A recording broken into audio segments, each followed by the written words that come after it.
Terror. ഇതാണ് ചന്തു പറഞ്ഞ ഇട്ടാപ്പൊട്ടി. നിങ്ങൾ എല്ലാവരും ഇത് കണ്ടിട്ടുണ്ടാവുമല്ലോ. ഒരുപാട് ആൾക്കാർക്ക് കൗതുകമായിട്ടുള്ള ഒരു സാധനമാണിത്. അപ്പൊ ചന്തുവിന് എവിടെയെങ്കിലും ഈ സാധനം കണ്ടു കഴിഞ്ഞിട്ടുണ്ടെങ്കിൽ ഇവന് ഭയങ്കര ഇഷ്ടമാണ് ഇത് പൊട്ടിക്കാൻ വേണ്ടിയിട്ട്. അപ്പൊ നമ്മളങ്ങനെ എറണാകുളത്ത് നമ്മുടെ ഒരു ഫ്രണ്ടിന്റെ കല്യാണം ഒക്കെ കഴിഞ്ഞിട്ട് കുറച്ചു നേരം ചന്തുവിനെ കൊണ്ട് ചിൽഡ്രൻസ് പാർക്കിൽ വന്നപ്പം അതിന്റെ എൻട്രൻസിൽ ഉണ്ടായിരുന്നു ഇത്. അപ്പം ഒരു ചെറിയ ബോക്സ് വാങ്ങിച്ച് ഇവന് കൊടുത്ത് പൊട്ടിക്കാൻ വേണ്ടിയിട്ട്. കുറെ നേരമായിട്ട് കക്ഷി ഇതിന്റെ മേലാണ് ഇവന്റെ കളിയും കാര്യങ്ങളൊക്കെ.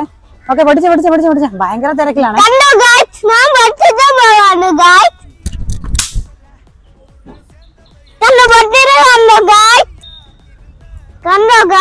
ഇതാണ് ഇട്ടാപ്പൊട്ടി. ഇതാണ് മീനുക്ക് ഇട്ട വഴിയ ഇട്ടാപ്പൊട്ടി. ഇത് ബോട്ടി ലാസ്റ്റ് വൺ ഇനിയില്ല, ലാസ്റ്റ് വൺ. അപ്പൊ ചന്തുവിന്റെ ഇട്ടാപ്പൊട്ടി പൊട്ടിക്കലൊക്കെ കഴിഞ്ഞു. ഇനി ഞങ്ങൾ കുറച്ചു നേരം ചന്തു കളിക്കാൻ പോവാണ് അല്ലെ, പാർക്കിൽ കളിച്ചിട്ട് വരാന്ന് പറ.